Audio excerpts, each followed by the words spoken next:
வணக்கம் நண்பர்களே. இன்று நாம் பேசப்போகும் விஷயம் நம் அனைவரின் நெஞ்சை உலுக்கிய ஒரு மாபெரும் சோகத்தை பற்றியது. பிழைப்பு தேடி பல ஆயிரம் கிலோமீட்டர்கள் தாண்டி தமிழ்நாட்டுக்கு வந்த சில ஏழை உயிர்கள் இன்று வெறும் சடலங்களாக சொந்த ஊருக்கு திரும்பி கொண்டிருக்கின்றன. திருவள்ளூர் மாவட்டம் கும்மிடிப்பூண்டி அருகே உள்ள ஒரு தனியார் இறால் பதப்படுத்தும் தொழிற்சாலையில் நடந்த அந்த பயங்கரம் என்ன?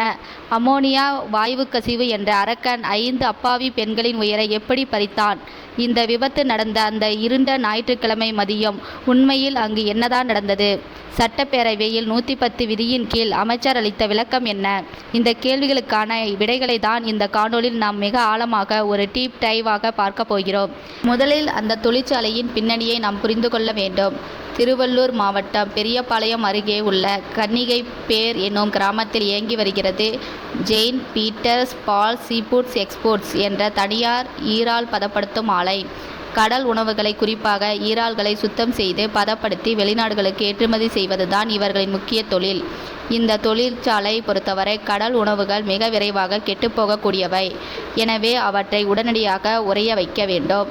இதற்காக அந்த ஆலைகளில் மிகப்பெரிய குளிரூட்டும் இயந்திரங்கள் பயன்படுத்தப்படுகின்றன. இந்த இயந்திரங்களின் வெப்பத்தை குறைத்து உடனடியாக குளிர்ச்சியாக்க அமோனியா என்ற வாயு அதிகளவில் பயன்படுத்தப்படுகிறது. அமோனியா என்பது மிக சிறந்த ஒரு ரெஃப்ரிஜரேட் என்பது எந்த அளவுக்கு உண்மையோ அதே அளவுக்கு அது மனிதர்களுக்கு மிக ஆபத்தான நச்சுத்தன்மை வாய்ந்த ஒரு ரசாயனம் என்பது மறுக்க முடியாத உண்மை. இந்த தொழிற்சாலையில் வேலை செய்வதற்காக ஒடிசா, ஜார்க்கண்ட், அசாம் போன்ற வடகிழக்கு மற்றும் கிழக்கு மாநிலங்களில் இருந்து சுமார் 120க்கும் மேற்பட்ட புலம்பெயர்ந்த தொழிலாளர்கள் அழைத்து வரப்பட்டிருந்தனர்.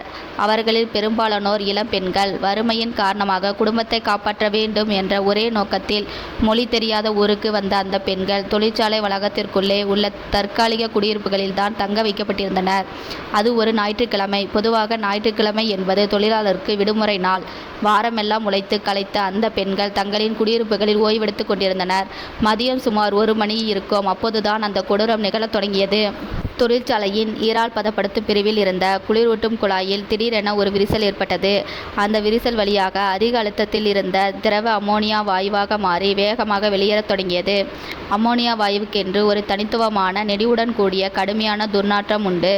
அந்த வாயு கசிந்த சில மணி நிமிடங்களிலே தொழிற்சாலை வளாகம் முழுவதும் அந்த நச்சுக்காற்று பரவியது. குடியிருப்புகளில் ஓய்வெடுத்து கொண்டிருந்த தொழிலாளர்களின் ஆசையை அந்த காற்று தீண்டியது. அந்த நொடி அவர்களுக்கு என்ன நடக்கிறது என்றே புரியவில்லை. மூச்சு விட முடியாமல் திணறினார்கள். கண்களில் கடுமையான எரிச்சல், தொண்டையில் வறட்சி மற்றும் இரும்பல் அவர்களை வாட்டி வதைத்தது. சில பெண்கள் மூக்கு மற்றும் வாயில் இருந்து இரத்தம் வர தொடங்கியது. நெருப்பு என்றால் கூட கண்ணுக்கு தெரியாமல் தப்பித்து ஓடிவிடலாம். ஆனால் காற்றில் கலந்த விஷத்திடம் இருந்து எப்படி தப்பிப்பது? எங்கு ஓடினாலும் அதே நச்சுக்காற்றுதான். உயிரை காப்பாற்றிக் கொள்ள அந்த ஏழை தொழிலாளர்கள் அங்கும் இங்கும் மலரடித்து கொண்டு ஓடினார்கள். ஆனால் வாயுவை அதிகமாக சுவாசித்த பல பெண்கள் அடுத்தடுத்து மயங்கி கீழே விழத் தொடங்கினார்கள். அந்த இடமே மரண ஓலங்களால் நிறைந்தது. தகவல் அறிந்து உடனடியாக தீயணைப்பு துறையினரிடம், காவல்துறையினரிடம் சம்பவ இடத்திற்கு விரைந்தனர். நிலைமையின் தீவிரத்தை உணர்ந்த மாவட்ட நிர்வாகம் அரக்கோணத்தில் உள்ள தேசிய பேரிடர் மீட்பு படையினருக்கும் அவசர தகவல் கொடுத்து உடனடியாக 30 பேர் கொண்ட சிறப்பு குழு ரசாயன கசிவை கையாளும் சிறப்பு கவச உடைகளுடன் களத்தில் இறங்கியது. மயங்கி கிடந்த 60க்கும் மேற்பட்ட தொழிலாளர்கள் மீட்கப்பட்டு உடனடியாக ஆம்புலன்ஸ்கள் மூலம் அருகில் உள்ள தனியார் மருத்துவமனைகளுக்கும் சென்னை ஸ்டான்லி அரசு மருத்துவமனைக்கும் கொண்டு செல்லப்பட்டனர். ஆனால் மருத்துவமனைக்கு செல்லும் வழியிலேயே அதிகப்படியான அமோனியா வாயுவை சுவாசித்ததால் நுரையீரல் கடுமையான பாதிப்பு ஏற்பட்டு 5 இளம் பெண்கள் பரிதாபமாக துடிதுடித்து உயிரிழந்தனர். அவர்கள் அனைவரும் ஒரிசா மற்றும் பிற மாநிலங்களைச் சேர்ந்தவர்கள். குடும்பத்தின் வறுமையை போக்க வந்தவர்கள். இன்று பெட்டிகளில் பிணமாக திரும்பும் நிலையை நினைத்தால் நெஞ்சம் பதைபதைக்கிறது. மருத்துவமனையில் அனுமதிக்கப்பட்ட பலருக்கு அவசர சிகிச்சை பிரிவில் வெண்டிலேட்டர் உதவியுடன் தீவிர சிகிச்சை அளிக்கப்பட்டு வருகிறது. இந்த கோர விபத்து தமிழகம் முழுவதும் பெரும் அதிர்வலையை ஏற்படுத்தியது. உடனடியாக தமிழக முதலமைச்சர் திரு விஜய் அவர்கள் இந்த விபத்து குறித்து ஆழமான இரங்கலை தெரிவித்தார். உயிரிழந்த பெண்களின் குடும்பங்களுக்கு முதலமைச்சரின் பொது நிவாரண நிதியிலிருந்து தலா 2 லட்சம் ரூபாய் வழங்கப்படும் என்றும் அவர்களின் உடல்களை சொந்த ஊருக்கு அரசு செலவிலே கொண்டு செல்ல நடவடிக்கை எடுக்கப்படும் என்றும் அறிவித்தார். மேலும் இந்த விபத்து எப்படி நடந்தது, இதில் யாருடைய தவறு இருக்கிறது என்பதை முழுமையாக விசாரிக்க தொழிலாளர் பாதுகாப்பு மற்றும் சுகாதார இயக்குனர், தமிழ்நாடு மாசு கட்டுப்பாட்டு வாரிய உறுப்பினர், செயலாளர் மற்றும் பொது சுகாதாரத்துறை கூடுதல் இயக்குனர் ஆகியோர் அடங்கிய 3 பேர் கொண்ட உயர்மட்ட விசாரணை குழுவை அமைத்து முதல்வர் உத்தரவிட்டார். 24 மணி நேரத்தில் இடைக்கால அறிக்கையும் 3 நாட்களில் இறுதி அறிக்கையும் தாக்கல் செய்ய வேண்டும் என கெடு விதிக்கப்பட்டது. இந்த சம்பவம் நடந்த அடுத்த சில நாட்களிலே தமிழக சட்டப்பேரவை கூடியது. பேரவை தொடங்கி தொடங்கியதும் எதிர்க்கட்சிகள் இந்த அமோனியா வாயு கசிவு விவகாரத்தை கையில் எடுத்தனர். தொழிலாளர்களின் பாதுகாப்பில் அரசு மெத்தனமாக செயல்படுகிறது, முறையான ஆய்வுகள் நடத்தப்படவில்லை என்று குற்றம் சாட்டி சபாநாயகருடன் எதிர்க்கட்சி உறுப்பினர்கள் கடும் வாக்குவாதத்தில் ஈடுபட்டனர். பேரவையில் பெரு அமளி நிலவியது. எதிர்க்கட்சிகளின் கேள்விகளுக்கு பதிலளிக்கும் விதமாக அரசாங்கத்தின் நிலைப்பாட்டை, எடுக்கப்பட்ட நடவடிக்கைகளையும் விளக்குவதற்காக தொழிலாளர் நலத்துறை அமைச்சர் முகமது பர்வேஸ் அவர்கள் சட்டமன்றத்தில் 110 விதியின் கீழ் ஒரு முக்கியமான விளக்கத்தை அளித்தார். தமிழ்நாடு மாசு கட்டுப்பாட்டு வாரியத்தின் விதிகளை இந்த ஆலை முறையாக பின்பற்றினதா, குழாய்களின் பராமரிப்பு முறையாக நடத்தப்பட்டதா என்பது குறித்து தீவிர விசாரணை நடந்து வருகிறது.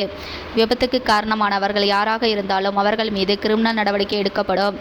இது மட்டுமல்லாமல் தமிழகம் முழுவதும் உள்ள அபாயகரமான ரசாயனங்களை பயன்படுத்தும் அனைத்து தொழிற்சாலைகளிலும் தொழிலக பாதுகாப்பு மற்றும் சுகாதார இயக்குநரகம் மூலமாக உடனடியாக சிறப்பு பாதுகாப்பு தணிக்கை நடத்த முதலமைச்சர் உத்தரவிட்டுள்ளார். இனி வரும் காலங்களில் அபாயகரமான வாயுகளை பயன்படுத்தும் ஆலைகளில் கசிவு ஏற்பட்டால் தானாகவே எச்சரிக்கை ஒலி எழுப்பும் சென்சார்கள் பொருத்தப்பட்டு இருப்பது கட்டாயமாக்கப்படும் என்று அமைச்சர் தனது விரிவான விளக்கத்தை 119 விதியின் கீழ் அளித்தார். முதல் பிரச்சனை பராமரிப்பு இன்மை. அமோனியா போன்ற வாயுகளை அதிக அழுத்தத்தில் கையாளும் போது அதற்கான குழாய்கள் மற்றும் வால்வுகள் மிக உயர்ந்த தரத்தில் இருக்க வேண்டும்.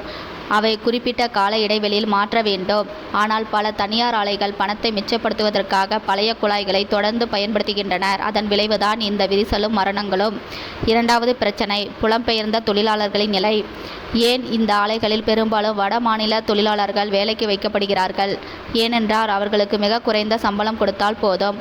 அவர்கள் எந்த தொழிலாளர் உரிமைகளையும் கேட்க மாட்டார்கள், யூனியன் அமைக்க மாட்டார்கள். எல்லாவற்றிற்கும் மேலாக தொழிற்சாலை வளாகத்திற்குள்ளே ஒரு சின்ன அறையில் பலரை தங்க வைத்து 24 மணி நேரமும் அவர்களை வேலை வாங்க முடியும்.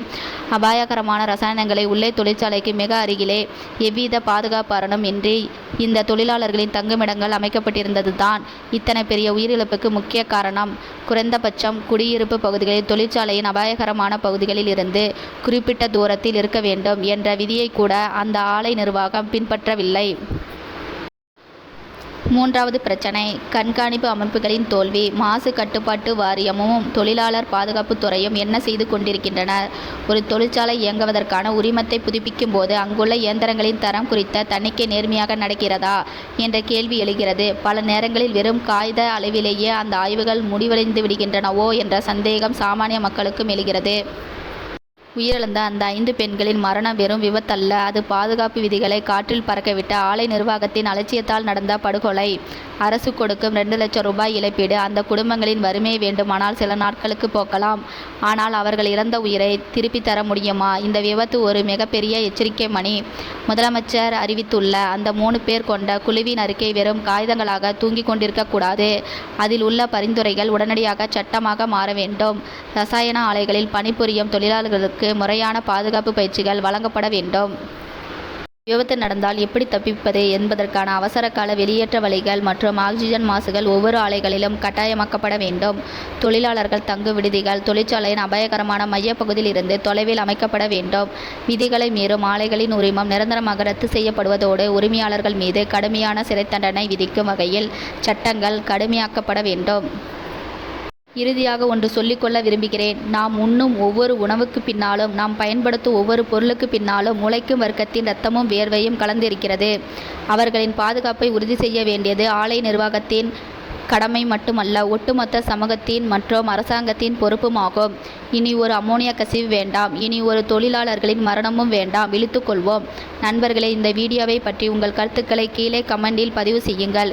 இது போன்ற சமூகத்தின் முக்கிய பிரச்சனைகளை ஆழமாக தெரிந்து கொள்ள நமது சேனலை சப்ஸ்கிரைப் செய்து தொடர்ந்து இணைந்திருங்கள். மீண்டும் ஒரு ஆழமான பதிவுடன் உங்களை சந்திக்கிறேன். நன்றி, வணக்கம்.